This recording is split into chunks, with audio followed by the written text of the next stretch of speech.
bom estarmos de volta ao nosso estudo à Carta aos Colossenses.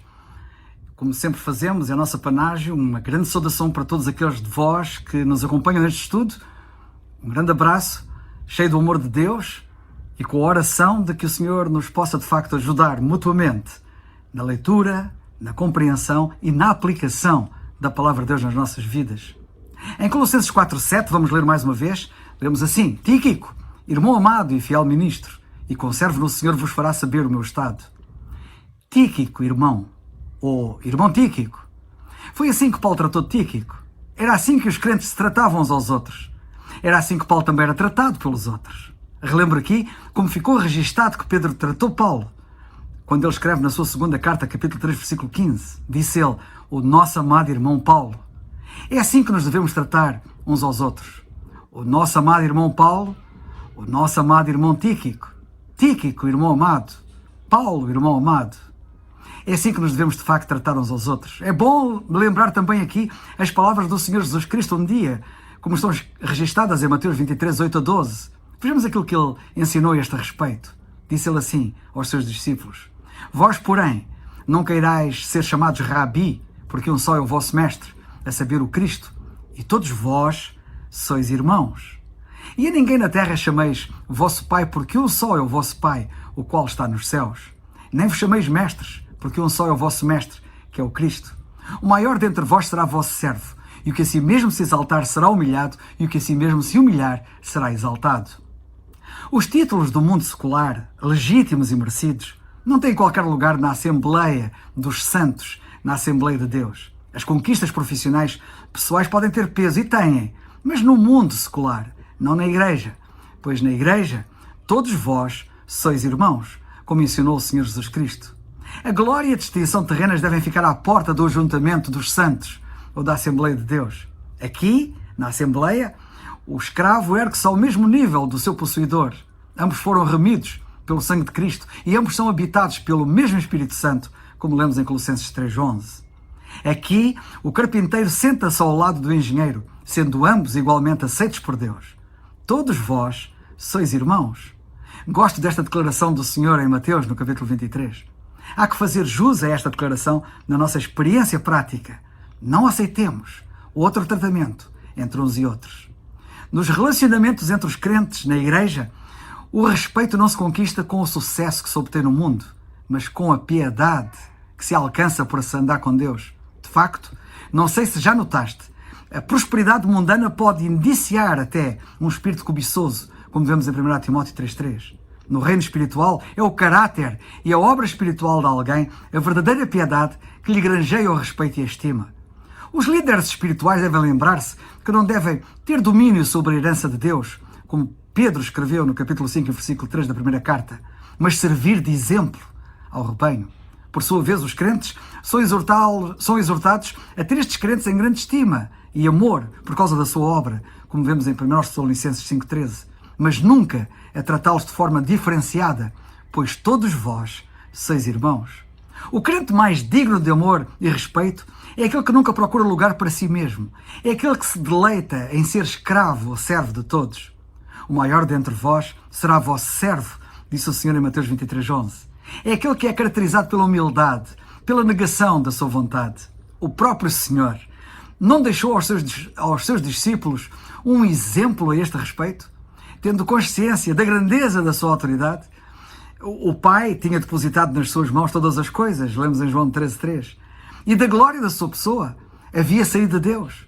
Ele curva-se, apesar disso, e nessas circunstâncias, diante dos seus discípulos, para os servir a eles como um exemplo forte para nós próprios imitarmos. Os pés deles empoeirados são tomados pelas suas mãos santas, cheias de amor e delicadamente lavados para espanto de todos. Que humildade, que graça admiráveis! Ora, se eu, Senhor e Mestre, vos lavei os pés, vós deveis também lavar os pés uns aos outros, disse o Senhor, porque eu vos dei o exemplo. Disse ele isto e está registado em João 13, versículos 14 e 15. Todos vós sois irmãos. Que declaração! Com isso, o Senhor quis dizer que participam todos do mesmo nascimento divino, deleitam-se todos no mesmo amor do Pai, adoram todos o mesmo Deus e Salvador, têm todos igual acesso ao trono da graça, são todos preciosos para Deus. Todos vós sois irmãos. O maior dentre vós será vosso servo. O apóstolo Paulo segue a mesma norma ao dizer: irmão Tíquico, amado irmão Tíquico, Tíquico, irmão amado, irmão Tíquico, queridos irmãos, é assim que vos quero tratar sempre, e é assim que eu espero ser sempre tratado por vós. Quero aqui sublinhar que é este o tratamento esperado entre os irmãos na Assembleia. Na Assembleia nunca anunciemos que vamos ouvir o doutor fulano, ou o comandante cicrano, ou o engenheiro beltrano, pois todos vós sois irmãos. Mas, além do mais, se pensamos que é o título honorífico que irá conferir autoridade à sua mensagem se ele é pregador, não caiamos nessa armadilha, nesse erro absoluto, pois é a Bíblia, a palavra de Deus, o próprio Deus, que confere autoridade ao pregador. Nunca é ele ou os seus epítetos, qualificações ou títulos mundanos. Colocar qualquer título atrás do nosso nome na Assembleia é rebaixar o Evangelho e a sua força e poder, a sua autoridade intrínseca. Os crentes também não devem ser tratados pelo dom que têm, tipo pastor fulano tal, pois além dos dons não serem títulos honoríficos, mas responsabilidades, todos vós sois irmãos. O que disse o Senhor? Vós, porém, não queirais ser chamados Rabi, porque um só é o vosso mestre, a saber, o Cristo, e todos vós sois irmãos. E a ninguém na terra chameis vosso Pai ou Padre, porque um só é o vosso Pai, o qual está nos céus. Nem vos chameis mestres, porque um só é o vosso Mestre, que é o Cristo. Sejamos nisto rigorosos e intransigentes. E a glória, dessa forma, será totalmente do Senhor, como Ele bem merece, como é de justiça que aconteça. Todos vós sois irmãos, todos nós somos irmãos. Amém. Graças a Deus por sua igreja.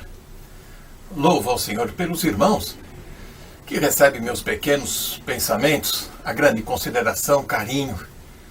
Isso eu tenho aprendido muito de cada um de vós. Colossenses 4, no verso 7, estamos estudando uma das características de Tíquico, um cooperador da equipa de Paulo. Verso 7, Tíquico, irmão amado e fiel ministro, conservo no Senhor, vos fará saber o meu estado. Na vida, muitas vezes, precisamos fazer decisões, tomar decisões, algumas opções. E, normalmente, sempre vamos escolher aquilo que é mais fácil, mais prático, menos doloroso. Tíquico escolheu ser amigo de Paulo, mesmo numa prisão, mesmo estando encarcerado. Tíquico escolheu viajar com o apóstolo Paulo por caminhos perigosos, mesmo sendo Paulo um perseguido, uma persona non grata, por onde quer que ele fosse. E, infelizmente, poucos têm a mesma disposição e amor pela obra de Deus que o irmão Tíquico demonstra. Veja que o apóstolo Paulo é sincero, é franco nas suas observações. Ele chama irmão amado, fiel ministro e conservo no Senhor, ressaltando as qualidades deste irmão. Apóstolo Paulo, ele era muito sincero. Hoje em dia nós gostamos de usar de superficialidades para mencionar algum caso, alguma situação. Mas o apóstolo Paulo, muitas vezes, ele é sincero e direto. Veja você que ele chama Timóteo de meu filho amado. A sua primeira carta a Timóteo, no primeiro capítulo, lá no verso 2. Porém, também, na primeira carta aos Coríntios, no capítulo 1, no verso 11, ele fala que ele ouviu da família de Cloé um caso que precisa ser tratado. Ele também reconhece e fala francamente da situação de pessoas que o abandonaram, resistiram à sua pregação, à sua doutrina. Nós encontramos na segunda carta de Timóteo, a Timóteo, primeiro capítulo, no verso 15, falando de Figelo, Hermógenes, pessoas que o abandonaram. 2 Timóteo 4,10, ele fala de Demas, que amou o presente século. E no verso 14 de 2 Timóteo 4, ele vai dizer de Alexandre o Latoeiro, que o resistiu. E ainda assim, ele fala na segunda carta de Timóteo 2,17, de Emineu e Fileto, que pregavam que a ressurreição já havia acontecido. Veja que Paulo, ele é específico, como nós costumamos dizer por aqui em São Paulo, ele dava nome aos bois. Ele não deixava por alto algo dito pelo não dito. Ele era franco e direto. Esta era a ética do apóstolo Paulo. E veja que quando ele vai elogiar, ele vai ressaltar as qualidades de Tíquico, ele vai apresentá-lo no âmbito geral, não só sobre a sua eventual disposição de servir na igreja, mas também na família, na igreja e no trabalho. São destas três áreas que o crente, o cristão, deve mostrar sua confiabilidade, sua fé, principalmente a sua piedade e espiritualidade. Veja que a descrição é de uma maneira tripla, falando sobre irmão amado, em relação à família.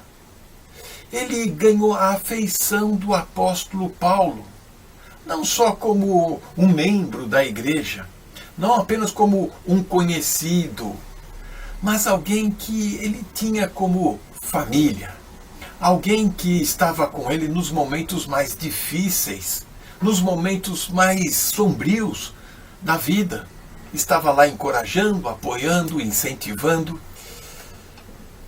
A palavra aqui que descreve é adelphos agapetos, no original, trazendo esta afeição, esta intimidade, este amor familiar que só existe dentro do lar.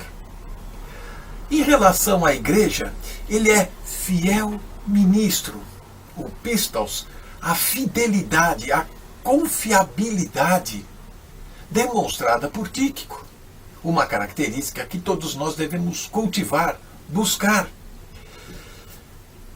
Veja que não é apenas uma pessoa que é meramente um correio que vai levar as cartas de Paulo até a Ásia, da prisão de Roma à Ásia, mas é uma pessoa que se identifica com a doutrina, o ensinamento das cartas que está carregando. Não só vai apresentar as cartas, mas vai contar, vai dar notícias da situação de Paulo, testemunhar, dando endosso assim sobre toda a verdade quanto a Cristo, dito nas cartas do apóstolo Paulo. A palavra grega aqui usada como ministro é a mesma sobre diáconos, servos, servente, auxiliar. E isso é amor revelado na prática. Alguém que está à disposição, alguém que vai enfrentar qualquer situação. Veja que ser um crente consagrado, dedicado, não refere-se apenas àquele que é teologicamente preparado, mas àquele que espiritualmente está apto. Veja aqui sobre a fidelidade de um ministro. Provérbios 13, no verso 17, o mau mensageiro cai no mal, mas o embaixador fiel é saúde. Primeira carta de Paulo aos Coríntios, capítulo 4, que os homens vos considerem como ministros de Cristo, despenseiros dos mistérios de Deus. Além disso, requer nos dispenseiros que cada um se ache fiel. E por fim, em relação ao trabalho, já vimos com relação à família, à igreja, em relação ao trabalho, diz que ele é um conservo. A palavra no original, sundolos, querendo dizer companheiro de julgo. Companheiro de julgo, mais do que isso. O amor, a fidelidade, a confiança, e aqui demonstrando a humildade de Tíquico. 1 Coríntios 15, 58. Portanto, meus amados irmãos, sede firmes e constantes, sempre abundantes na obra do Senhor, sabendo que o vosso trabalho no Senhor não é vão. Tíquico sabia muito bem disso. O segredo de Tíquico, que deve ser imitado por todos nós, está em 1 Coríntios 16, 14. Todas as vossas coisas sejam feitas com amor. E quando tiver que escolher, não vamos escolher o mais fácil e prático, mas sim vamos fazer como Tíquico, vamos escolher o correto, o certo. E que Deus nos ajude e nos abençoe. Amém.